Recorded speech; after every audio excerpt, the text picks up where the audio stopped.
Hey hello everyone, welcome back to the channel. My name is Nikhil Agrawal. स्वागत करता हूं आपका आपके अपने चैनल आईबीएफ भारत में। आज फिर हम आपके लिए एक नई केस स्टडी लेकर आए हैं जिसका नाम है cash book, triple column cash book, जिसके अंदर हम कवर कर रहे हैं आज एक्सरसाइज नंबर 4। इससे पहले के 3 part exercise number 1, exercise number 2 and 3 already upload की जा चुकी हैं। जो लोग डायरेक्टली इस वीडियो को देखने के लिए आए हैं वो प्लीज रिक्वेस्ट है उनसे कि वो पहले 3 पार्ट अवश्य देखें, क्योंकि उसमें हमने सिंपल कॉलम कैश बुक के बाद में तब ट्रिपल कॉलम कैश बुक हमने सिखाया है।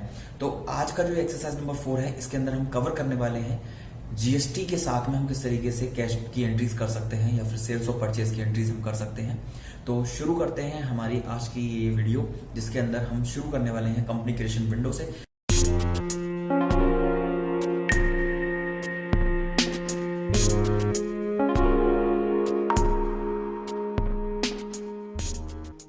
आप सामने देख रहे हैं टेली प्राइम की कंपनी क्रिएशन विंडो, जिसके अंदर मैं कंपनी क्रिएट करूंगा पहले और उसका नाम होगा एक्सरसाइज नंबर 4। और यहां पर मैं स्टेट ले रहा हूं दिल्ली, और बाकी सारी इंफॉर्मेशन जो भी है आपके पास वो फिल करके आप आगे बढ़ सकते हैं और एक्सेप्ट करवा देता हूं। एंट्री हो चुकी है मेरी F11 फीचर की विंडो पर, जिसमें कि आप वेरियस फीचर्स को यहां से एक्टिवेट डीएक्टिवेट कर सकते हैं एज पर योर रिक्वायरमेंट। इसके अंदर जो मेरे एक्सरसाइज के अंदर आज शुरू करने वाला हूं उसमें जीएसटी की जरूरत पड़ेगी, तो देख सकते हैं आप जीएसटी की इंफॉर्मेशन को ऑलरेडी यहाँ पे जो ऑप्शन है वो यस किया रहता है। इसमें आपको अलग से जाके यस करने की अभी जरूरत नहीं होती। तो मैं इसमें कोई भी ऑप्शन अभी यस नहीं कर रहा हूँ, कंट्रोल ए करके मैं इस विंडो को कर देता हूँ एक्सेप्ट, और मैं पहुंच जाता हूं यहाँ पर गेटवे ऑफ टैली पर, जिसके अंदर यहाँ पर मेरे को वेरियस फीचर्स दिए हुए हैं जहां से मैं लेजर क्रिएट कर सकता हूँ, ग्रुप क्रिएट कर सकता हूँ, या फिर any type of voucher create कर सकता हूँ। वाउचर क्रिएशन यहाँ पे है जहां पे मैं क्रिएशंस करता हूँ ट्रांजेक्शन्स की।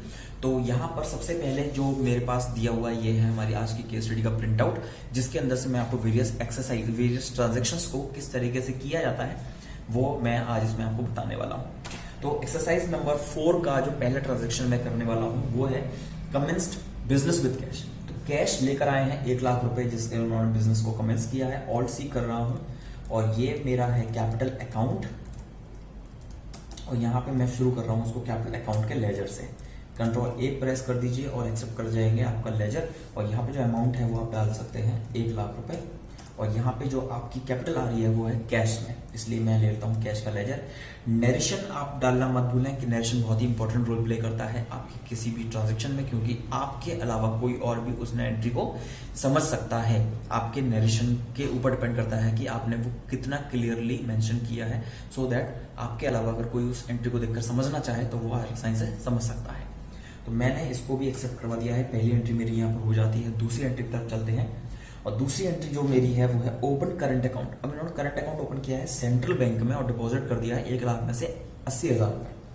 आ जाइए F4 कॉन्ट्रा वाउचर के अंदर, और कैश मेरे पास से जा रहा है 80,000 रुपए का। 80,000 रुपीज मैंने यहाँ पे जमा करवा दिए हैं, और मैं आ जाता हूँ। अब मेरा जो बैंक अकाउंट है वो है सेंट्रल बैंक।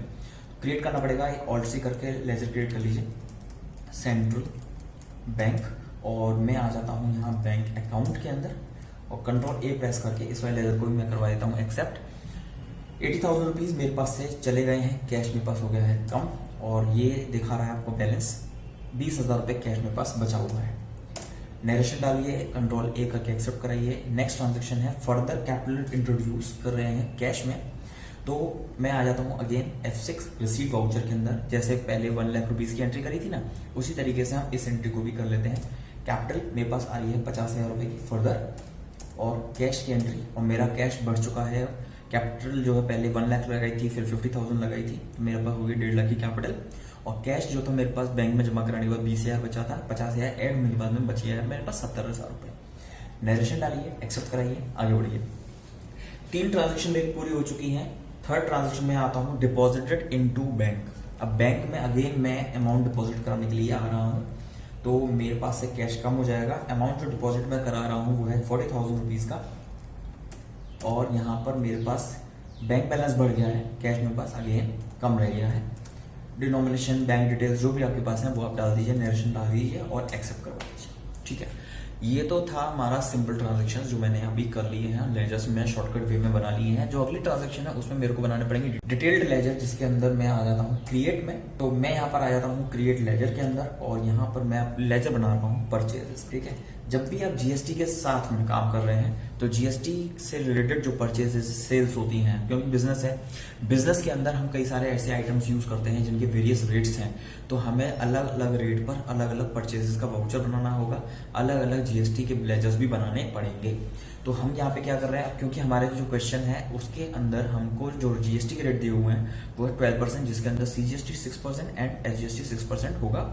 तो मैं उसी हिसाब से बाइफिकेट कर लूंगा जीएसटी वाले लेजर्स को। फिलहाल परचेज का लेजर बना रहे हैं, ये हो जाएगा हमारा 12%। और यहाँ पर हम आ जाते हैं परचेजेस के अंदर और ये है आपका एप्लीकेबल कर दीजिए जीएसटी को, यस कर दीजिए यहाँ पर। और डिस्क्रिप्शन एचएसएन कोड जो भी है आपके पास वो आप डाल सकते हैं, क्योंकि मेरी जो केस स्टडी है उसमें हम लमसम परचेजेस करेंगे, इसमें कोई आइटम हमें नहीं दिया हुआ, इसलिए हम यहाँ पे एचएसएन कोड या डिस्क्रिप्शन नहीं डालेंगे। बट जो नेचर ट्रांजेक्शन है वो है हमारी परचेजेस टैक्सेबल, तो आप ले लीजिए ये वाला लेजर। ठीक है, और यहाँ पे आप टैक्स डाल दीजिए यहाँ पर 12%। ठीक है, कोई सेस है नहीं। ये हमारे गुड्स हैं या सर्विसेज हैं जो भी है वो आप मेंशन कर सकते हैं। फिलहाल मैं गुड्स डालकर ही इस वाले लेजर को एक्सेप्ट करवा रहा हूँ। एक लेजर मेरा हो गया परचेजेस का। दूसरा लेजर मैं बनाता हूँ CGST@6% under duties and taxes. ठीक है, यह आ जाता है जीएसटी, ये है आपका सीजीएसटी, इसलिए सेंट्रल टैक्स, और यहाँ पे टैक्स रेट डाल दीजिए 6%, एक्सेप्ट। और नेक्स्ट जो लेजर होगा वो होगा SGST@6% duties and taxes, GST state tax, और यहाँ पर आप डाल दीजिए 6%। ये मैंने करवा दिया है यहाँ पर एक्सेप्ट। तो यहाँ पर मेरे परचेजेस का लेजर हो गया है, जीएसटी और जीएसटी के दोनों लेजर एसजीएसटी और सीजीएसटी भी बन चुके हैं। एक लेजर और मैं बना लेता हूँ सेल्स@12%, क्योंकि जब परचेजेस हो रही है तो सेल भी करनी पड़ेगी हमें, इसलिए मैं इसको डाल देता हूँ सेल्स अकाउंट के अंदर। और ये मेरा हो जाएगा यस, जैसा परचेजेस में किया था वैसे ही यहाँ पे आ जाएगा सेल्स टैक्सेबल। और ये मैंने रेट डाल दिया है 12%, कोई सेस नहीं, गुड्स लेके एक्सेप्ट करवा दीजिए इस लेजर को भी। अब हमें बाद में आने की जरूरत नहीं होगी इसके अंदर कि हमें सेल्स लेजर की बनाने की जरूरत नहीं पड़ेगी, क्योंकि हमने अभी बना लिया है। आ जाइए वाउचर्स के अंदर और अब हम पढ़ते हैं हमारी ट्रांजेक्शन्स को। Goods purchased for 60,000 plus CGST SGST payment made through cheque. Payment cheque से कर दिया है हमने, तो हम क्या कर रहे हैं यहाँ पर सबसे पहले तो आप जाइए F9 के अंदर। ठीक है, और F9 में आने के बाद में अब क्योंकि ये जो मुझे दिया हुआ है ये है इनवॉइस मोड, मुझे करना है इसको वाउचर मोड में कन्वर्ट। तो आप क्या करेंगे, प्रेस करिए ऑल्ट एच और यहाँ पर आप आ जाइए एज वाउचर। यहाँ पर आपको वाउचर एंट्री करनी है, क्रेडिट आपको पहले दिया हुआ है। अब क्योंकि यहाँ पे मुझे पार्टी का नाम नहीं दिया हुआ है और मेड थ्रू चेक यानी कि पेमेंट हम बराबर कर रहे हैं, तो हम क्या करेंगे, यहाँ पर हम परचेज कर रहे हैं, पेमेंट हमारा चेक से हो रहा है, हम आ जाते हैं यहाँ पर सेंट्रल बैंक ले लीजिए। ठीक है, अब क्योंकि मेरे को अभी पता नहीं है परचेजेस का क्या रेट वगैरह होगा, तो मैंने यहाँ पर 1 रुपी डाल दिया है आगे बढ़ने के लिए, क्योंकि जब तक आप कुछ डालेंगे तब तक वो आपको आगे बढ़ने नहीं देगा। डेबिट में आ जाइए, यहाँ पर है परचेजेस का लेजर और यहाँ पे आइटम की डिटेल नहीं है, परचेजेस हो रही है हमारी 60,000 रुपीज की। ठीक है, और अगेन आप यहाँ पर लेंगे सीजीएसटी, आपका कितना लग रहा होगा। अब देखिए आपको टोटल अमाउंट दिया हुआ है 67,200, 60,000 रुपए और 7200 रुपए। 7200 रुपए का आपका उस पर लग रहा है जीएसटी, तो 67,200 रुपीज का आप कर लीजिए हाफ। तो यहाँ पे ऑल्ट सी कर लीजिए, ऑल्ट सी करके आपको यहाँ पे मिल जाएगा 7,200 रुपीज डिवाइडेड बाय 2, यानी कि आपको बाइफरकेट करना है सीजीएसटी का अमाउंट और एसजीएसटी का अमाउंट। और यहाँ पर मैं ले लेता हूँ एसजीएसटी, यहाँ पर भी आपका क्या आ जाएगा 3,600 रुपीज।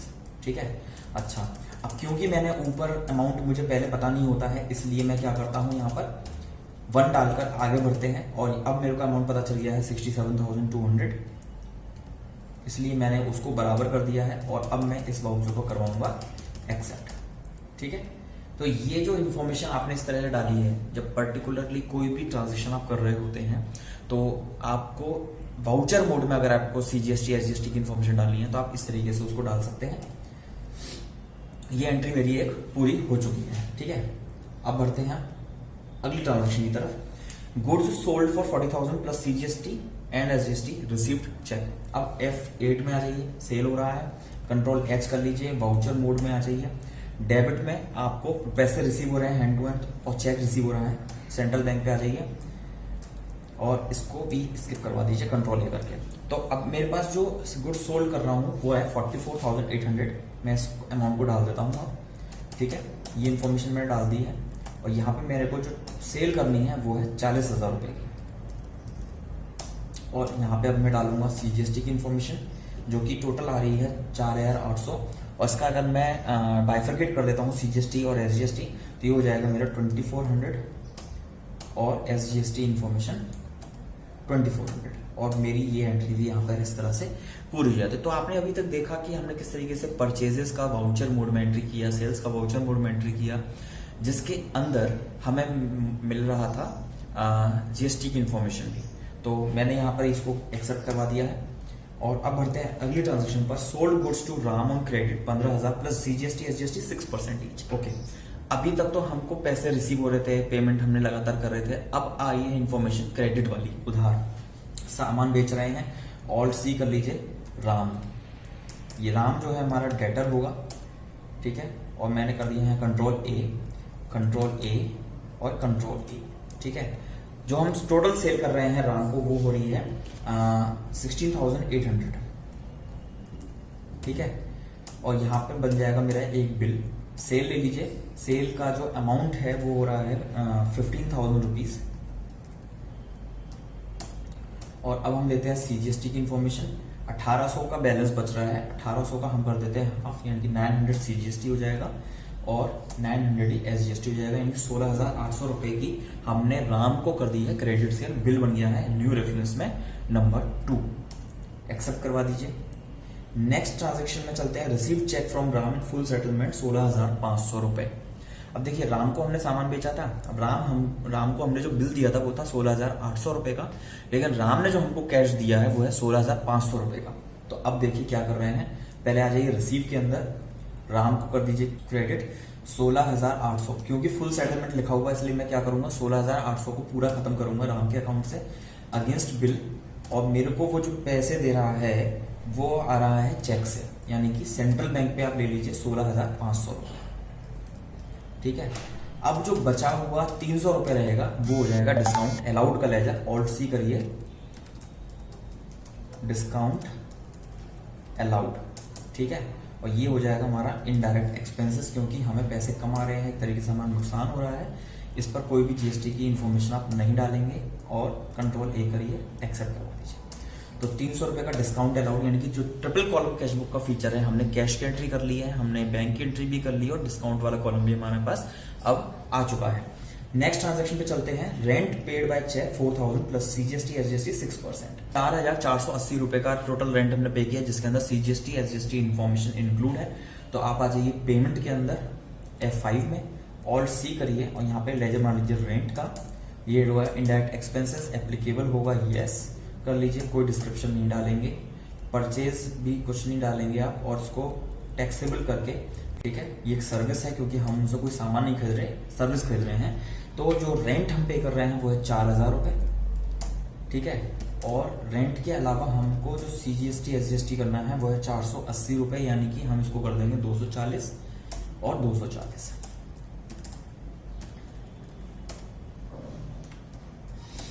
ठीक है। तो ये तो हो गया हमारा रेंट का इन्फॉर्मेशन। अब टोटल जो हम पेमेंट कर रहे हैं रेंट का वो कर रहे हैं हम चेक से। तो मैं आ जाता हूँ यहाँ पर सेंट्रल बैंक, 4,480 रुपए का मेरा जो टैक्स रेंट है वो यहाँ पर चला जाता है, ठीक है। तो मैंने इस तरीके से रेंट की एंट्री भी कर दी है। Next is paid commission by cheque. Cheque से ही मैंने कमीशन का पेमेंट भी किया है, तो ऑल्ट C कर लीजिए, जैसे रेंट का लेजर बनाया था वैसे ही कमीशन का लेजर बना लीजिए। Commission paid, indirect expenses GST जाएगा, इधर टैक्सेबल कर दीजिए। और रेट जो है वो है 12%। सर्विसेज, तो कमीशन का मैंने लेजर बना लिया है। कमीशन यहाँ पे मैं डाल रहा हूँ यहाँ 10,000 रुपए, जिसके अंदर DR में मैं करूँगा CGST 600 और फिर से DR करके यहाँ पे मैं कर दूंगा SGST 600। और जो पेमेंट हम करने वाले हैं वो होगा चेक से, इसलिए मैं ले लेता हूँ सेंट्रल बैंक। 11,200 का मैंने कमीशन पे करना है। मैंने इस वाली एंट्री को करवा दिया है यहाँ पर एक्सेप्ट। नेक्स्ट ट्रांजेक्शन चलते हैं due cheque for personal use. अब पर्सनल यूज के लिए जब हम विड्रू करते हैं तो हमारा एक लेजर इफेक्ट होता है जो होता है ड्राइंग्स का। तो ऑल्ट सी कर लीजिए, ड्राइंग्स, इनडायरेक्ट एक्सपेंसेस मिल जाएगा, ये होता है कैपिटल नेचर का। तो ड्राइंग्स का लेजर मैंने बना लिया है और मेरा जो ड्राइंग्स हो रहा है वो है 2,000 रुपए की पर्सनल यूज के लिए, और ये चेक से विड्रॉ कर रहे हैं इसलिए हमारा हो जाएगा सेंट्रल बैंक, और मैंने करवा दिया सेंट्रल को भी एक्सेप्ट। नेक्स्ट ट्रांजेक्शन पे चलते हैं, withdraw from bank for office use. अब ऑफिस यूज के लिए अगर विड्रॉ करें तो आप आ जाएंगे कॉन्ट्रा वाउचर के अंदर। कॉन्ट्रा वाउचर में जब आप आते हैं तो पहले ले लीजिए चेक, अमाउंट विड्रॉ कर रहे हैं हम 10,000 रुपए, हो सकता है पेटी कैश वगैरह के लिए हमें पेमेंट करना हो इसलिए। तो मैंने यहाँ पे क्या किया, सेंट्रल बैंक ले लिया है और यहाँ पर जो हमारा कैश अफेक्ट हो जाएगा, विड्रॉ किया है ऑफिस यूज के लिए तो 10,000 रुपए से हमारा कैश इंक्रीज हो जाएगा, एक्सेप्ट करवा दीजिए। नेक्स्ट ट्रांजेक्शन है, ऑफिस बॉय जो है उसको हमने कैश में सैलरी देनी है, तो हम यहाँ पे सैलरी का पेमेंट कर देते हैं। ऑल्ट सी करिए, सैलरी का एक लेजर बनाइए और यहाँ पे बना लीजिए इसको इनडायरेक्ट एक्सपेंसेस के अंदर। कोई भी जीएसटी का इंफॉर्मेशन हम नहीं डालेंगे।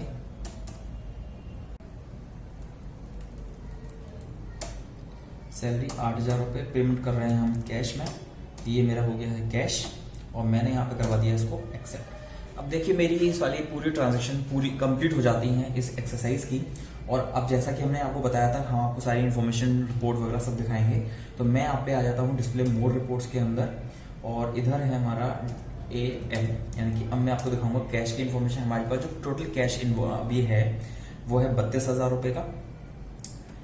हमने जो अभी तक डिस्काउंट दिया है, डिस्काउंट अलाउड ही किया है, वो हमारा 300 रुपये का, तीसरा कॉलम।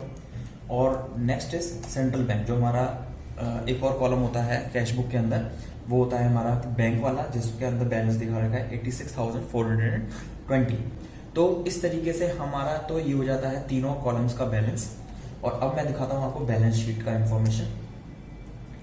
तो अभी करंटली जो हमारी इंफॉर्मेशन इसमें डली हुई है, जो हमारे केस स्टडी के हिसाब से चले हैं, वो हमें दिखा रहा है एक लॉस 27,300 रुपये का। लाइबिलिटीज मेरी इधर आ रही हैं, बाकी कि ये मेरा रिफंडेबल टैक्स है। और अब हम आपको दिखाते हैं प्रॉफिट्स एंड लॉस की इंफॉर्मेशन। ये हमारा प्रॉफिट्स एंड लॉस। तो परचेजेस आपके पास दिखा रहा है 60,000 रुपये, सेल्स आपको दिखा रहा है 55,000 रुपये, और यहाँ पर आपको दिखा रहा है आपके जो एक्स्ट्रा एक्सपेंसेस आपने जो किए हैं बिजनेस चलाते हुए वो। तो ये थी हमारी एक्सरसाइज नंबर 4 कैश बुक का, जो हमने आज किया है ट्रिपल कॉलम कैश बुक, जिसके अंदर हमने CGST SGST की इन्फॉर्मेशन भी की है। तो होप कि आपको ये वीडियो हमारा पसंद आया होगा। जो भी एंट्रीज हमने की हैं वो सब एंट्रीज समझ में आई होंगी। इन केस अगर किसी को भी कोई भी एंट्री पर्टिकुलर समझ में नहीं आई है, प्लीज़ हमें कमेंट सेक्शन में लिखकर जरूर बताएं। और आपको अगर इस केस स्टडी का PDF फॉर्मेट चाहिए तो आप हमारे डिस्क्रिप्शन बॉक्स में जाके उसका लिंक भी चेक कर सकते हैं, और आपको गूगल ड्राइव का जो लिंक है वो मिल जाएगा। उस पर जाके आप उसका जो केस स्टडी का डिटेल है वो आप निकाल सकते हैं। फर्दर फिर से एक और नई वीडियो यानी कि एक्सरसाइज नंबर 5 लेकर हम आपके सामने जल्द हाजिर होंगे। तब तक के लिए see you soon, goodbye, thank for watching, bye bye.